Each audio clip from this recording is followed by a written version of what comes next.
মিরপুরের সাবেক অধিনায়কদের সঙ্গে বৈঠক করেছেন বিসিবি সভাপতি ফারুক আহমেদ। তবে ডাক পাননি আওয়ামী লীগের সাবেক ৩ সাংসদ নাইমুর রহমান দুর্জয়, মাশরাফি বিন মুর্তজা ও সাকিব আল হাসান।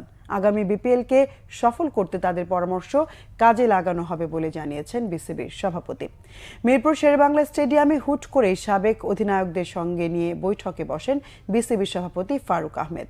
মূলত বিপিএল সহ দেশের ক্রিকেটের ভবিষ্যৎ নিয়ে আলোচনা করতেই সাবেক অধিনায়কদের ডাকেন বিসিবির সভাপতি।